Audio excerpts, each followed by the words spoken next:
हरे कृष्ण। राधे राधे। श्री सद्गुरुदेव भगवान के चरणों में बारंबार प्रणाम। सभी साधकों को श्री सीताराम।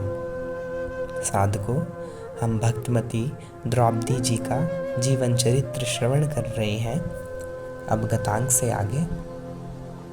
शकुनी ने कहा, राजन, बूढ़े राजा ने आपकी सारी संपत्ति लौटा दी और आपको दासत्व से मुक्त कर दिया। यह बहुत ही अच्छा किया।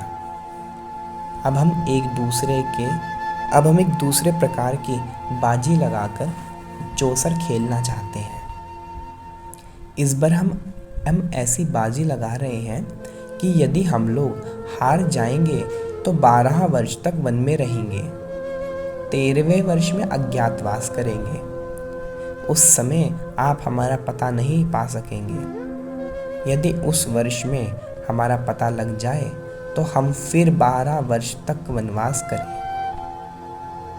वन में मुनियों के वेश में रहना होगा। ऐसे ही यदि आप हार जाएंगे तो आपको भी द्रौपदी के साथ ऐसा ही करना पड़ेगा। इस प्रकार 13 वर्ष बिता चुकने पर हम या आप अपना अपना राज्य प्राप्त कर सकेंगे। कहिए, आपको स्वीकार है ना? शकुनी की बात सुनकर सभी सभासद उसको धिक्कारने लगे, परंतु धर्मराज युधिष्ठिर ने स्वीकार कर लिया। शेष पांडवों की इच्छा ना होने पर भी वे युधिष्ठिर के विपरीत भला क्या बोल सकते थे। शकुनी ने मैं जीत गया ये कहते हुए पासे फेंके और कपट के पासे होने से सचमुच ही जीत गया। वन में जाने की तैयारियां होने लगी। पांडवों ने राजसी पोशाक उतारकर मृग चर्म धारण किए। दुशासन उन्हें चिढ़ाने लगा। द्रौपदी को भी वह बहुत कुछ भला बुरा कहने लगा। भीमसेन धर्मराज के अधीन और धर्म से बंधे होने के कारण कुछ कह नहीं सकते थे।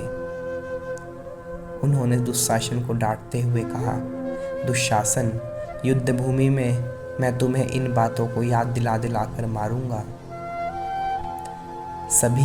सारी सभा सुनाकर भीमसेन ने प्रतिज्ञा की कि पापी दुर्योधन को गदा युद्ध में मारकर मैं इसके सिर पर पैर रखूंगा और इस बकवादी दुशासन के हृदय को चीरकर मैं इसका खून अवश्य पीऊंगा।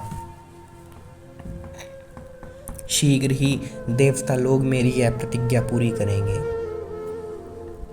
अर्जुन ने कहा, सज्जनों का यह नियम है कि जो कुछ भी करना चाहते हैं उसे करने के पहले अपने मुंह से नहीं निकालते। फिर भी मैं आज भरी सभा में इतना तो कह ही सकता हूँ कि आज के 14वें वर्ष जो कुछ होगा उसे आप लोग अपनी आंखों से देखेंगे। भीमसेन ने कहा, उस समय पृथ्वी दुर्योधन, कर्ण, दुशासन और शकुनी के रक्त से तर जाएगी। अर्जुन ने कहा, भैया भीम, मैं तुम्हारी प्रतिज्ञा पूरी करने के लिए यह घोषित करता हूँ कि मैं अपने मुंह से बड़ाई करने वाले, बुरी सलाह देने वाले, पर दोषदर्शी और हिंसा द्वेष पर विश्वास रखने वाले कर्ण को अवश्य मारूंगा। न केवल कर्ण को, जो उसकी सहायता करेंगे, जो मोहवश मुझसे लड़ने आएंगे, उन सबको मैं यमपुरी में पहुंचा दूंगा।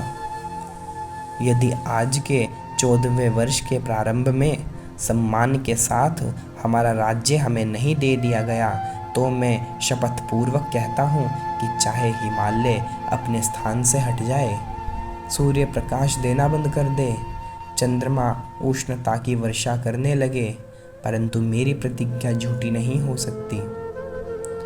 प्रतापी सहदेव ने क्रोध से आंखें लाल लाल करके हाथ उठाकर कहा, गुरुकुल के नाशक शकुनी, तू जिन्हें पासे समझा है वे पैने बाण हैं। ये ही तेरे प्राणों के ग्राहक बनेंगे। मैं आज ही बतला देता हूँ कि युद्ध भूमि में मैं तुझे और तेरे मित्रों को सदा के लिए धराशायी कर दूंगा। नकुल ने कहा, महाराज, युधिष्ठिर की आज्ञा से द्रौपदी का प्रिय करने के लिए धृतराष्ट्र के पुत्रों को मैं अवश्य मारूंगा। महाराज, युधिष्ठिर इनकी प्रतिज्ञा सुनकर भी कुछ नहीं बोले। वे समझ रहे थे कि यही सब होने वाला है।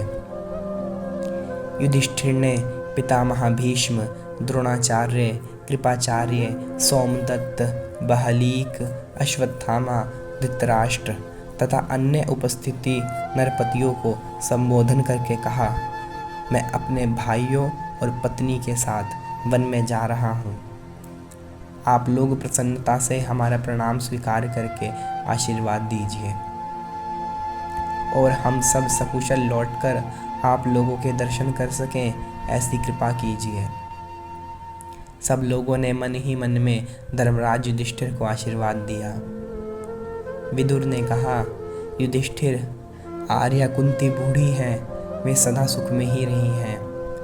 उन्हें वन के दुखों का ज्ञान नहीं है, इसलिए उनका वन में जाना ठीक नहीं है। वे यहीं मेरे घर में आदर सत्कार के साथ रहें। तुम लोग मेरी यह बात मान लो, भगवान सर्वत्र तुम्हारा भला करेंगे। युधिष्ठिर ने उनकी बात मान ली और उन्हें अपने लिए उपदेश देने को कहा। विदुर ने कहा, धर्मराज, तुम धर्म के विशेषज्ञ हो। तुम यह जानते ही हो कि यदि किसी धार्मिक पुरुष को कोई अधर्म से ठग ले या धोखा दे दे तो वह व्यतीत नहीं होता। तुम्हारे सभी भाई, पुरोहित और द्रौपदी एक से बढ़ के एक हैं। सबके सब धार्मिक हैं और आपस में सबका प्रेम है। तुम लोगों में फूट नहीं पड़ सकती। नियम का पालन के कारण तुम्हारा मन स्वस्थ रहता है। शत्रु तुम्हारा कुछ नहीं बिगाड़ सकेंगे। हिमाचल पर मेरु सावर्णी ऋषि ने, वारणावत नगर में कृष्णद्वैपायन व्यास ने, भृगुतुंग पर परशुराम ने, दृष्टद्युति के तट पर भगवान शंकर ने, अंजन पर्वत पर महर्षि अस्ति ने, कलमाशी नदी के तट पर महर्षि भृगु ने तुम्हें उपदेश किया है। देवर्षि नारद सदा तुम्हारी देखरेख किया करते हैं। महर्षि धौम्य तुम्हारे पुरोहित हैं। उनके उपदेशों को तुम कभी मत भूलना। तुम बुद्धि में पूर्वास से, धर्म के आचरण में ऋषियों से, क्रोध रोकने में यमराज से, उदारता और दान में कुबेर से, इंद्रिय संयम में वरुण से भी बढ़कर हो। तुम चंद्रमा से शांति, जल से परोकार वृत्ति, पृथ्वी से क्षमा, सूर्य से तेज, वायु से बल और समस्त प्राणियों से आत्म संपत्ति प्राप्त करो। कुल देवता तुम्हें निरोग रखें। लौटने पर मैं तुम्हें सकुशल देखूंगा। तुम्हारा कल्याण हो। आज तक तुमने कभी अधर्म नहीं किया है, आगे भी तुम्हारे द्वारा कभी अधर्म ना हो। विदुर के उपदेश को सुनकर धर्मराज ने बड़े बूढ़ों को प्रणाम किया और वे चलने के लिए उगत हुए। उधर द्रौपदी, कुंती एवं अन्याय कुल की वृद्ध स्त्रियों को प्रणाम करके जब पांडवों के साथ वन में जाने को तैयार हुई, तब चारों ओर आर्तनाद होने लगा। कुंती का गला रुंध सा गया। वे अचेत हो गई। बड़े कष्ट से उन्होंने अपने को संभालकर द्रौपदी से कहा, बेटी, तुम साध्वी, सुशील और पातिव्रता हो। तुम धर्म को जानती हो और सदाचार का पालन करती हो। तुमने अपने गुणों से अपने पिता और पति दोनों ही कुलों को उज्जवल किया है। स्वामी के साथ स्त्री का कैसा बर्ताव होना चाहिए, यह तुम्हें बताने की आवश्यकता नहीं है।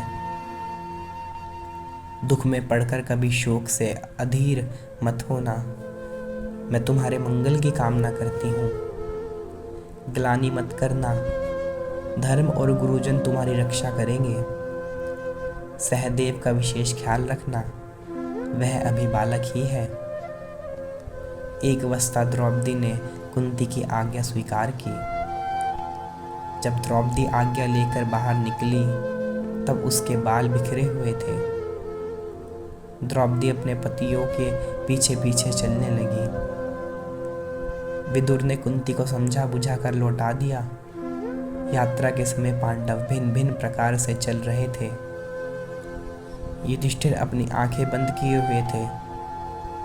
इसका कारण यह था कि पांडवों की भांति ही कौरवों पर भी स्नेह रखते थे।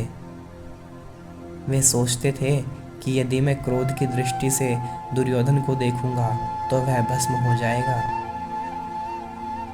इसी से वे अपना मुंह और आंखें ढके हुए थे। भीमसेन बार बार अपनी बाहों को देखते हुए जा रहे थे। इसका मतलब यह था कि बाहुबल में मेरे सम्मान और कोई नहीं है। युद्ध में इन बाजुओं से मुझे घोर कर्म करना पड़ेगा। अर्जुन धूल उड़ाते हुए जा रहे थे। इसका अभिप्राय यह था कि वे युद्ध में वैसे ही बाण वर्षा करके शत्रुओं का संहार करेंगे। नकुल ने सारे शरीर में मिट्टी लगा ली थी। इसका कारण यह था कि वे बहुत ही सुंदर थे। रास्ते में उन्हें देखकर स्त्रियां मोहित ना हो जाएं। सहदेव अपने मुंह पर मिट्टी लगा ली थी। इसका अर्थ यह था कि कोई मुझे पहचान ना सके, क्योंकि शायद उन्हें कुछ लज्जा मालूम हो रही थी। आज का प्रसंग यहीं तक। तब तक के लिए हरे कृष्ण, राधे राधे।